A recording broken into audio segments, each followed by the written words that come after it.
Thank you for spending time with us. I think we have a few minutes for some questions, but before we turn it over to the Corps, Megan and I was going to ask a couple questions to get things started. So, Okay. Megan, do you want to start? Thanks, EJ. Sir, our first question is a personal question. How do you find balance? So you did an undergrad in physics, you got a doctorate in physics, you obviously love academics, you love our country, you love your family. How do you find a balance in your work-life dynamic? It's a good question, and you'll all face it. And I know as I talk to folks who get to the point where they're trying to decide whether they're going to stay in or not, you all will reach that point. You know, one of the things that they ask themselves is, can I do this and do the family at the same time? I'm lucky, and I'm lucky at the moment, and here's why. And I've wrestled with this all the time. I've been part of this wonderful institution. And I got to tell you, when my kids were really little, there were times when I didn't feel like that balance was right, but I had to keep doing what I was doing. So it's tough. But right now, I'm lucky. My kids are grown up, and I have this. This is important. You all know this, but this kind of service becomes a family affair. And my wife is so into. She loves the troops. She loves our military. She's very patriotic. And so she understands, and she can't do things with me all the time. She works, and she has a job, and so she can't travel with me. And so we're apart a lot, and we miss each other. But I always know she's part of it. When she can be part of something, she's just all in. So it makes a difference. And so you can deal with the conflicting pressures as long as there's kind of a unifying theme to it. And in most cases, military service becomes a family affair. If your family's with you, you'll be okay. Thank you, sir. My question is kind of on a different side of things. We hear a lot here at the Academy about how technology has changed and shaped our future and continues to do so. We had a lecture yesterday where, again, it was brought up about technology and its effect on us being able to execute our mission effectively abroad. And I was wondering, from your perspective, for the military, specifically the Army, how does technology help and hinder us as we progress towards executing our mission? It does both, and your world is going to change fundamentally in your lifetime. You will continue to be, and this is essentially what the Army's mission is, to dominate physical and human terrain. And particularly that human terrain will change in the course of your lives, as it's changing already. Now, I'm confident that that'll give us more opportunities than it'll give us challenges. But that's up to us.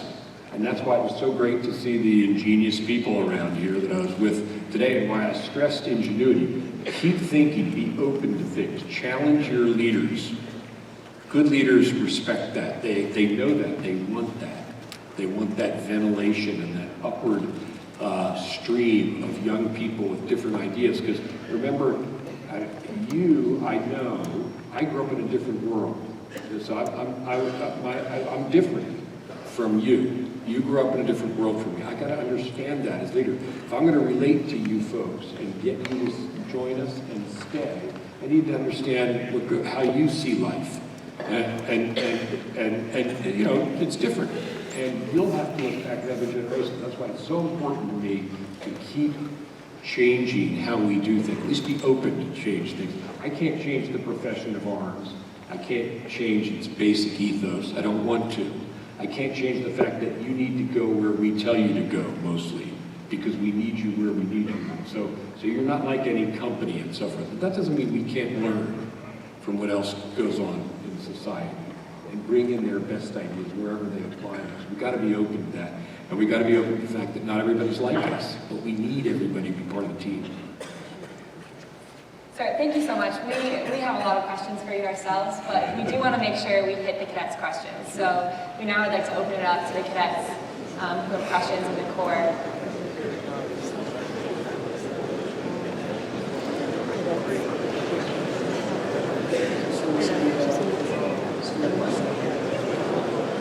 Hello, sir. Hi. My name is Cadet John Getz. I'm a member of the class of 2016 in company I-1. My question for you is, you started your career studying theoretical physics at places like Yale and Oxford, and now you're the Secretary of Defense. In your experience, what have you learned about finding your true calling in life, and what advice can you give us about doing the same endeavor ourselves? It's a good question, and I also studied medieval history, and the joke everybody says is, well, now you're in the perfect combination of physics and medieval thinking, doing what you're doing. Now, the reality for me, and this may be true of you too, I don't know how you came here, whether it was somebody you knew who inspired you, or something you saw and said, I want to be part of that. But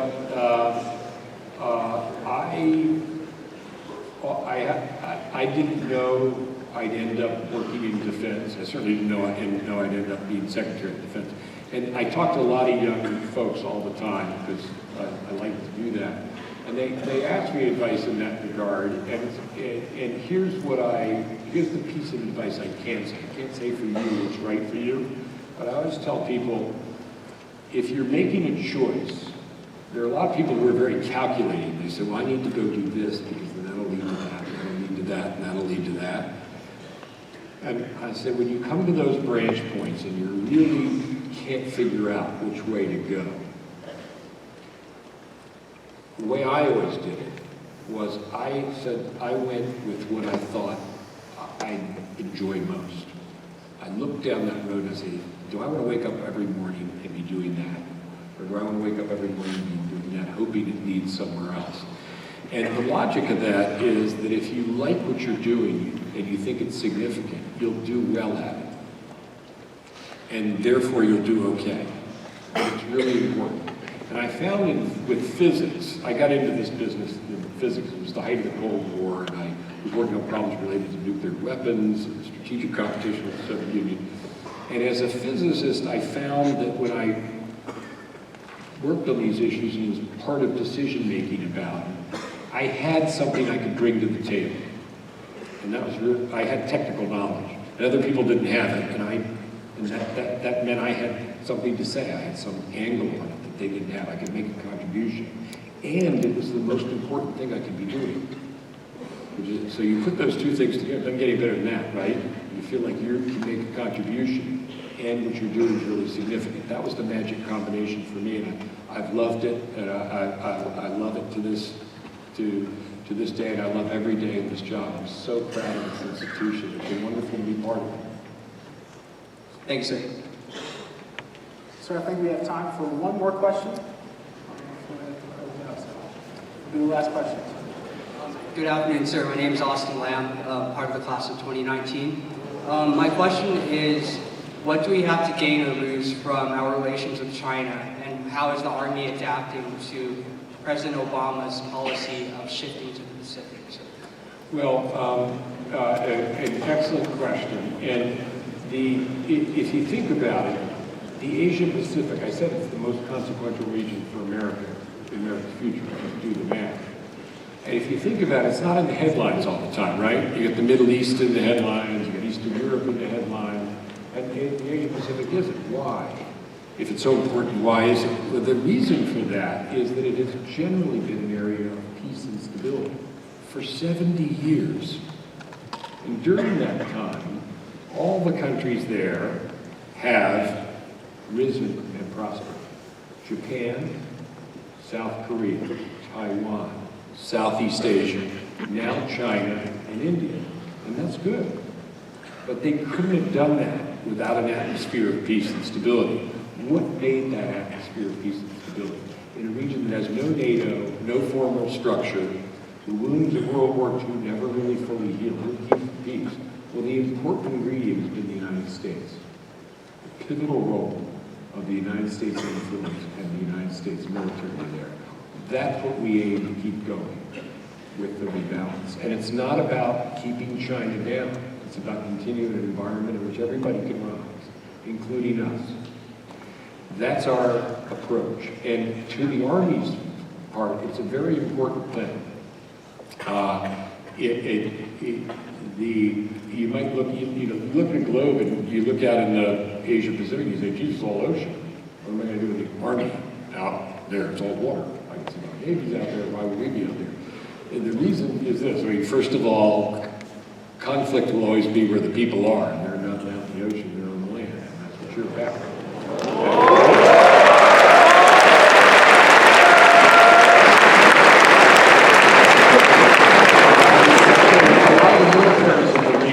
Are commanded by your army counterparts, and that's an important thing.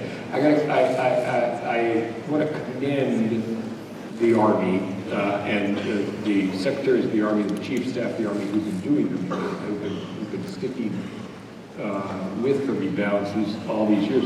I can single out one guy that I think has done a great job, and I single him out simply because he just got promoted, and that is General Vince Brooks, who has been really leading Pacific Pathways in the Pacific. That is a real achievement. It has been ingenious and extremely influential. And you may know that the President has just nominated Vince to be the commander of the U.S. Forces Korea, very senior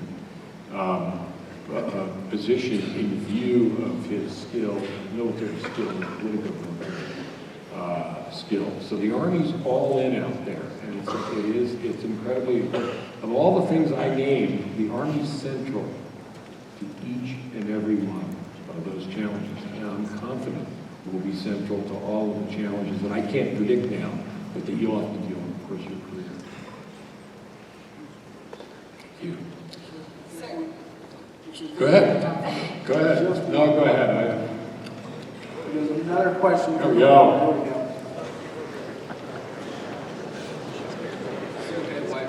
Class of 2017, Company G1. As a younger generation of millennials enters the workforce, American corporations are shifting towards a less hierarchical and more flat and casual organizational structure. What is the Department of Defense doing to stay competitive in this new work environment?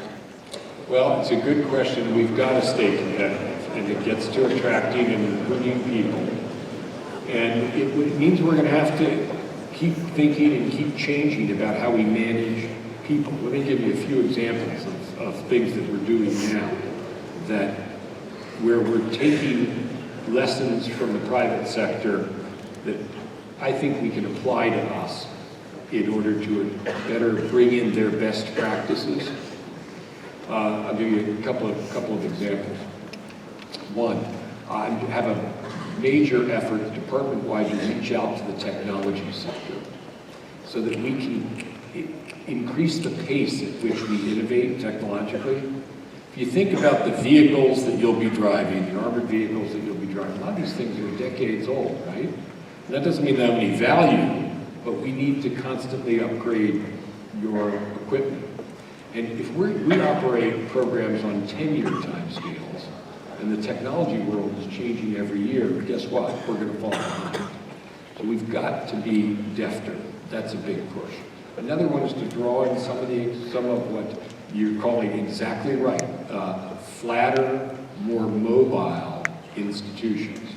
Now I want to be careful because, as I said, you are the profession of arms, and I can't put a newspaper ad in for a colonel in the air defense artillery, right? You have to get them through the Army. So there's a certain amount of our profession, which is a profession, and can only come about that way. But that doesn't mean we can't learn things. For example, I'm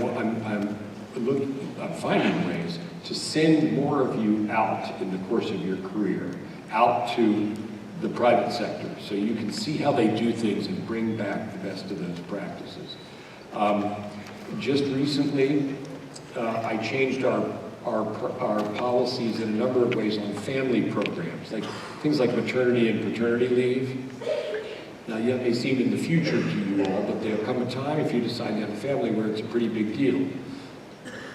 And I want to be competitive at that time, so you don't have to feel that you have to choose. Sometimes it's going to be tough for you, but I want to make it impossible for you to have a family that you like and also continue to serve us. So where I can make that easier, consistent with readiness, I want to do that. And we're making a lot of changes of those kinds. The way we promote people and how we give you opportunities along the way. So we're not so rigid about saying you have to punch this ticket, then punch that ticket, then punch that ticket, and you find that all you're doing is punching tickets. And that's not really giving you the opportunity to grow in the way we need you to grow. We're thinking about how to change your career path. So I think we do need to keep thinking about the career path. You'll always be the profession of ours. We're not Walmart, we're not Google, we're the United States military. But that doesn't mean we can't change and adapt. And we have to, because I need good people like you. And once I get you, I got to keep you. Sadly, we are out of time, so I know the rest of our cadets had some great questions, but now we'd like to present you with a token of our appreciation. Thank you. And we're really grateful that you were able to come here today.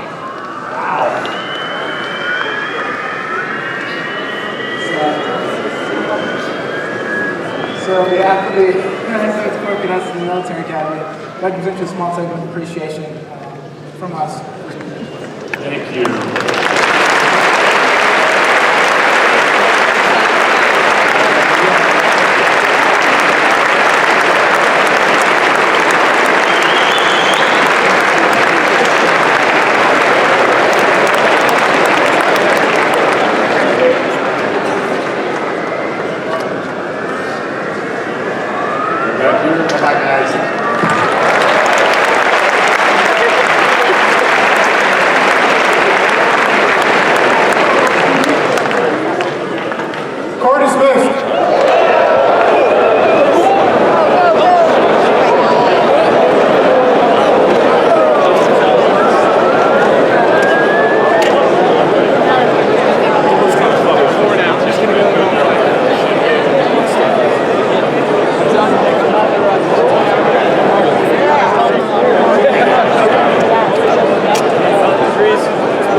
I'm not the best speaker, man. You have to ask one of these other cadets. How long? Iris the hell out.